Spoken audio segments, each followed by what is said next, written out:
odd transition. Okay. It's like that scrolling effect they do. Okay. Kind of annoying.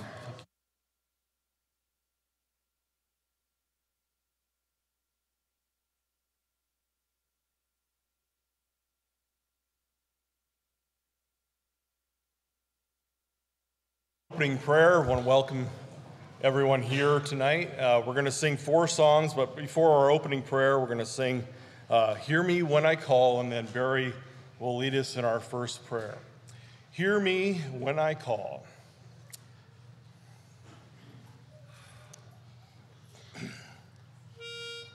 Do so. Hear me when I call.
Stand together as we have our opening prayer.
bless him and heal him.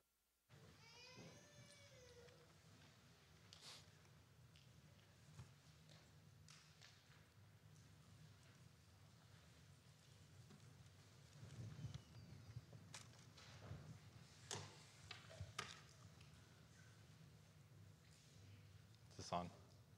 I hope so. Good evening. We'll find out here in a second. It's good to be with you tonight. I'm excited to be up here. I'm always nervous to be up here, but it's for good reason, not because I know you all are critical, but because this is a very serious thing. So I give thanks to Brent, who does it all the time. I have a lot of respect for that, especially after doing it only occasionally. So, who or what comes to mind when you hear the word influencer? When I think about it, I think of someone who I trust, someone I look up to or give way to my thoughts and my ways of thinking. Maybe that person influences things that I buy or things that I do. And I subscribe to the thoughts and their credibility without them having any direct control over me, but just because they have credibility and they are an influencer. And so there's influencers all around us each day. You may not realize it, but there's influencers in fashion, in lifestyle, in academics, in outdoor recreation, in science and technology, and religion. And influencers have a lasting effect and meaningful impact on the lives of others that look up to them, and even those that don't.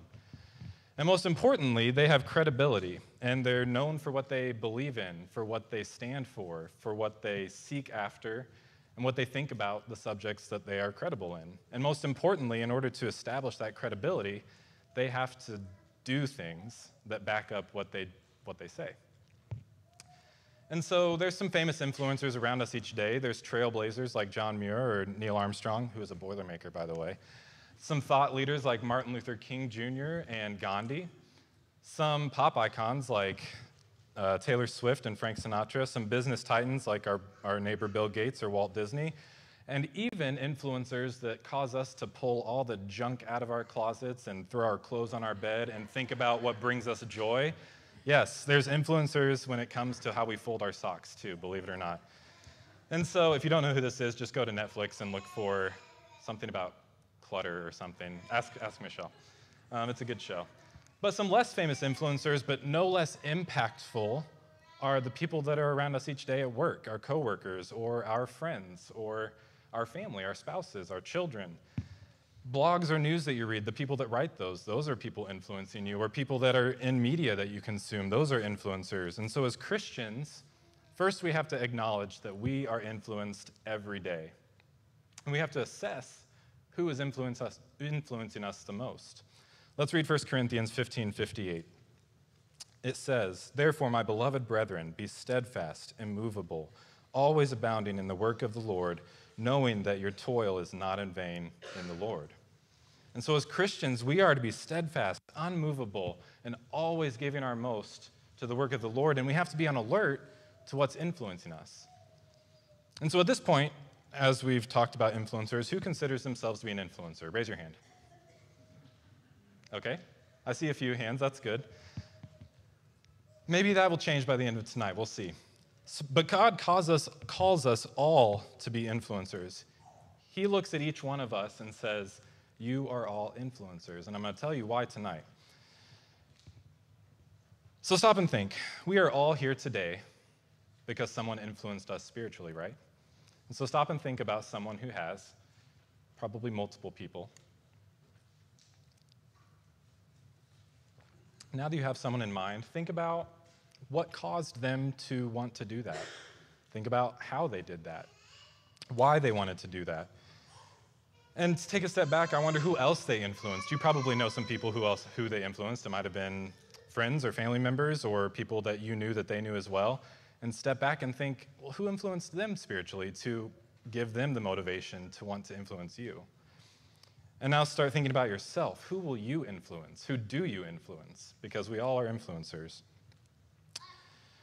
And most importantly, think about, where does your credibility lie? What do you stand for? What do you talk about? What do you seek after? And what do you believe in?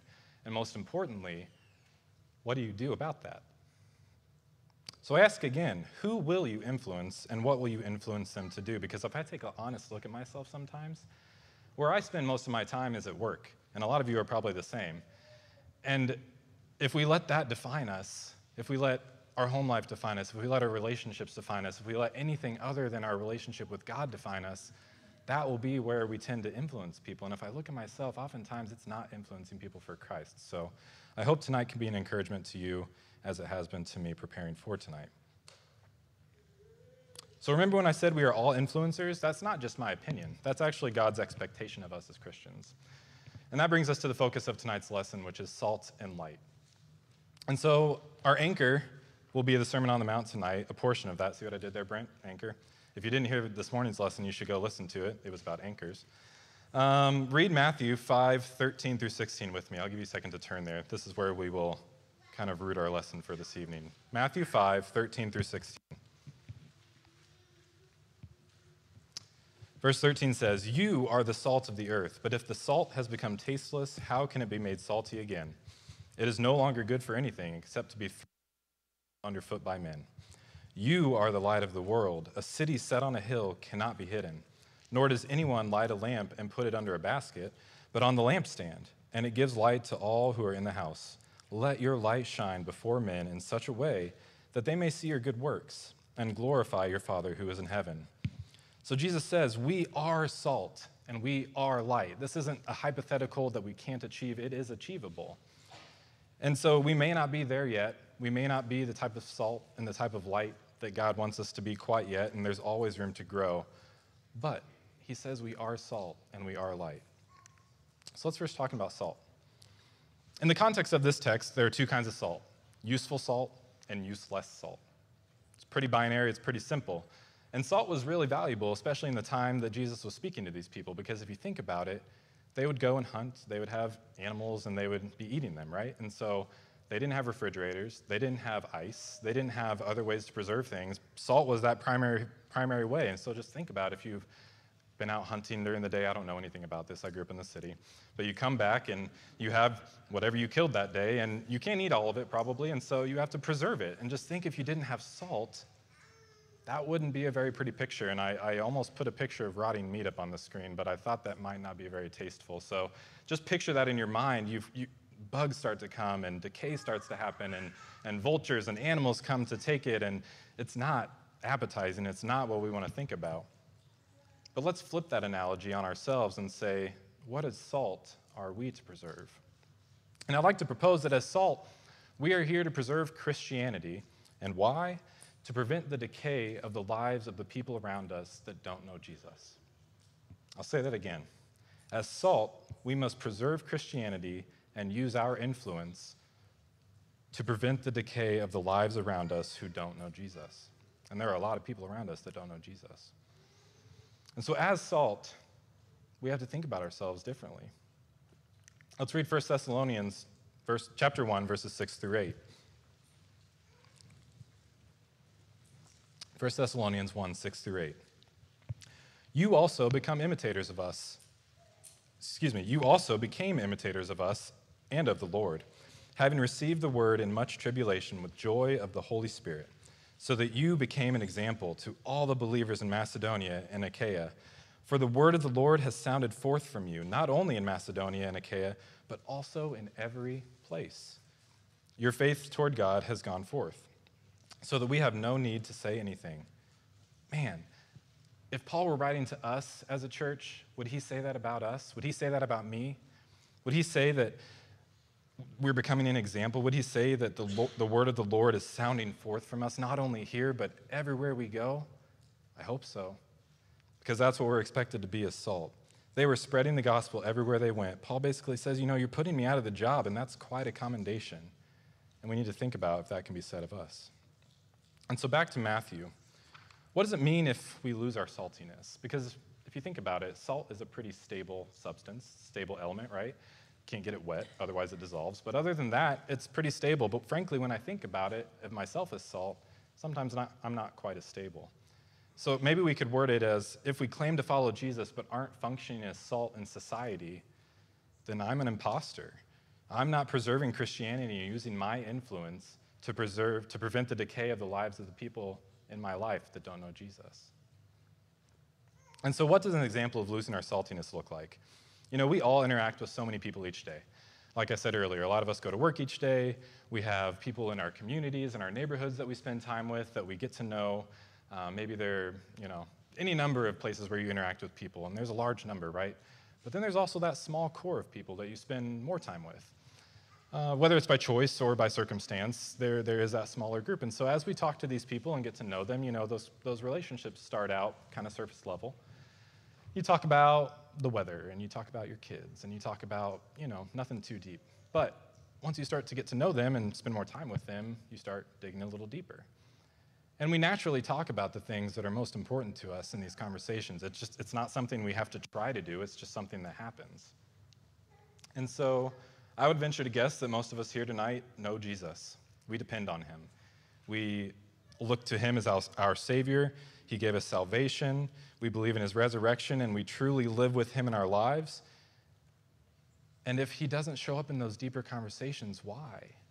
I have to think about that. I have to think about that myself. Why doesn't he come up in those deeper conversations more often? There's a lot of reasons, but one that I think is potentially we're intentionally circumventing that natural progression of these relationships by hiding our faith in him. Now, you have to think for yourself why that is, and I have to think for myself why that is sometimes. But there's really no other explanation, because we talk about things that we're passionate about. We talk about things that we spend our time on. And if we're not talking about Jesus, if we're not being salt, if we're not trying to preserve the lives of the people around us and drive them towards Jesus, then what are we doing? So if this is true of us, we have to think about our lives, and we have to think and change that. Let's turn over to John 17, 13 through 21. And as you're turning there, let me remind you that this is a prayer that Jesus was ultimately saying for us, for all Christians. And so as we're reading this, think about Jesus praying this from this pulpit for us. John 17, 13 through 21. But now I come to you, and these things I speak in the world, so that they may have my joy made full in themselves. I have given them your word, and the world has hated them, because they are not of the world, even as I am not of the world. I do not ask you to take them out of the world, but to keep them from the evil one. They are not of the world, even as I am not of the world. Sanctify them in truth. Your word is truth. As you sent me into the world, I also have sent them into the world. For their sakes I sanctify myself, that they themselves also may be sanctified in truth. Verse 20. I do not ask on behalf of these alone, but for those also who believe in me through their word, that they may all be one, even as you, Father, are in me and I in you, that they may also be in us, so that the world may believe that you sent me. Brethren, we have to stay in this world and engaged in this world in order to influence it. We must be sanctified in truth. We must be all one, as God and Jesus are one. That is quite a calling and quite something to strive for. And why? So that the world will believe in Jesus. He said it at the end, so that all may believe that you sent me. And that's what we've believed in, and that's what we need to want others to believe in too. And so we must stand out and stand up, and we must be salt and preserve and influence the people that we're around, that we have influence over, whether we like it or not, whether we recognize it or not. And we have to use that influence to help us impact the lives of those people around us that we know and that we don't know yet. And so salt is just half of what Jesus said when on the Sermon on the Mount. Salt is just half of what Jesus said when we... One more time. Salt is just half of what Jesus said we were in the Sermon on the Mount, but we also must be seen as light. Let's read Matthew 5, 14 through 16 again. We read it earlier, but let's read that part about light.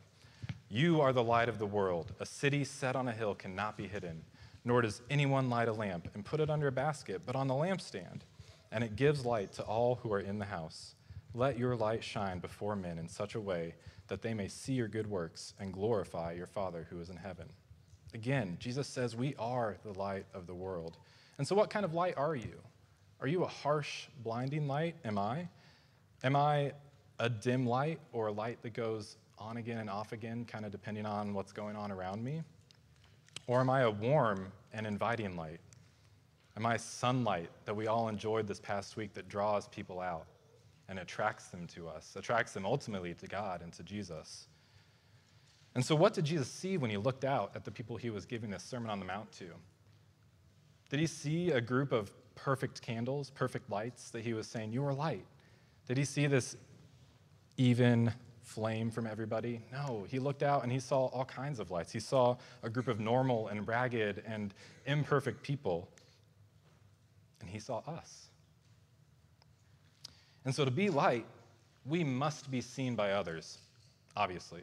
You can't see light. You have to see light in order to be influencing. And that's scary, and we think about it, because when we're seen by others as Christians, that opens us up. We're opened up to judgment and potentially criticism, and there is a social cost to be seen as a Christian. But if we have our identity rooted in Christ rather than work or relationships or even family or hobbies or whatever our interests are, then that social cost is significantly reduced. And then we can really begin to influence. So I've got a story. It's a pretty basic one. It's not anything out of the ordinary. In fact, a lot of you probably have experienced this. So raise your hands. Who rides the bus on somewhat of a regular occasion? To work, from work, to places around town? Okay, so a few of you. If you haven't, I'm going to set the scene for you. So this actually happened. This was last winter, so it was obviously a cold, rainy, dark, miserable day. And it was a weekday. So I was leaving work, and the bus that I take home when I take the bus home from work is right outside my building. So I go out, and if it's any time around normal rush hour, there's normally a group of people. And if you've ridden the bus ever, and you walk to your typical bus stop, and you see a big group of people, what do you think? I'm probably not getting on the next bus. In fact, sometimes a bus will just come by and be full and not even stop. And so if you've experienced that, you walk out and see that big group of people, and you're not exactly feeling good about things. And so I walked out, I see this big group, and it was a long day, and I was just ready to get home, and I thought, how can I get in front of this line? How can I get on that next bus? And so the bus comes, and like I said, it was full, and it kept going, and so I'm thinking, man, maybe if I just wander up there to the bus stop and just act kind of dumb and look up the street for the next bus, and oh, here I am, I'm just at the bus stop now, so I can get on next. But if any of you have seen me in the winter, you might have seen something that you probably won't forget. It's this coat. And this is a pretty bright coat, and you love it or you hate it, I love it. But I had this coat on, and I stopped and thought to myself as I was waiting on the bus, and I said, this bus stop's right outside work. There's probably people all around me that work in my building that maybe I know, maybe I don't know. Everyone's faces in their phone, and mine included, so I'm not really looking around. But if they see me trying to jump this line, and I've got this yellow coat on, whether they know me or not, they're going to see me again, and maybe they will know me in the future. And long story short, what am I doing for my influence? What am I doing for my light? My light is shining. Our lights are shining no matter where we are. It's just a matter of what they're shining for. So, all that to say, now when you see me in this coat, maybe you can be reminded that you're a light. And when I wear this coat, I'm reminded that I'm a light. And if you're worried about getting run over by cars at intersections, you should buy this coat, because people don't miss it. So it's a safety thing too. So like I said, that's a small thing. Getting on the bus, going to work, commuting, that's something we do every day. But we are lights in every situation in our lives, and it's just a matter of realizing it and focusing on our influence. Okay, so I'm getting ahead of my notes here. So it's good to be reminded that we're seen as Christians. You know, we're never really off duty, and we're not called to be reclusive. We're called to be in the world, not of the world. And why? Because Jesus didn't come to save us from the world. He saved us for the world. And remember in John 17, verses 14 through 15 we read a little bit ago, we're told we're in the world, not of the world. I like to think of that otherwise as being distinct and not distant. Because why can't we be distant? Well, one reason is if I'm distant, no one can see my light, and I can't have influence for God. But being distant shows up in a lot of different ways, and one way that I was thinking about that maybe we often don't think about too much, or maybe you do, is making ourselves seem distant by maybe emphasizing as Christians what we don't do rather than what we are about or what we do for God. And what do I mean by that? I'm thinking, the typical list of things we don't do as Christians. We don't drink to get drunk. We don't do drugs. We don't gamble. We don't have sex before marriage. We don't miss church. We don't curse, et cetera, et cetera. And don't get me wrong, those are all things that we should be avoiding and striving to cut out of our lives. But so often we think that our influence is about showing and sharing these things that we don't do as Christians, rather than what we have as Christians and what we do to honor God. And in fact, being a light and a Christian is not defined by what we don't do. It's so much more than that. Those things are important to abstain from, but Christianity is ultimately about Jesus and salvation and love and grace and mercy. And quite honestly, those things are so much more persuasive and attractive to people that don't know Jesus than the things that we don't do. And so, how are we using our influence? How are we shining our light? How are we not being distant from people? How can we relate to people? How can we embrace them and bring them into our lives and show them our love for God? Let's read Titus 2:11 through 14. Titus chapter 2, verses 11 through 14. For the grace of God has appeared, bringing salvation to all men, instructing us to deny ungodliness and worldly desires and to live sensibly, righteously, godly in the present age, looking for the blessed hope and the appearing of the glory of our great God and Savior, Jesus Christ, who gave himself for us to redeem us from every lawless deed and to purify for himself a people for his own possession, zealous for good deeds. Brethren, this is why we are Christians. This is why we have hope. And this is why we are lights and why we should be shining with zeal. Because once we're acting as true lights for God, there's going to be a new contrast in our life because light can't exist without darkness. And so think of it this way. We're walking down a well-lit street at night. Might be in a good part of town, might be in a bad part of town. It doesn't matter. Something jumps out of the darkness or kind of creeps out of the darkness, and you don't quite know what it is.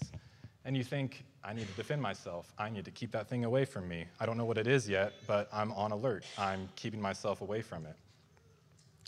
But we can't look at people in our lives who are in the dark like this. We can't look at them as dark and evil, and we can't look at them with fear and hatred.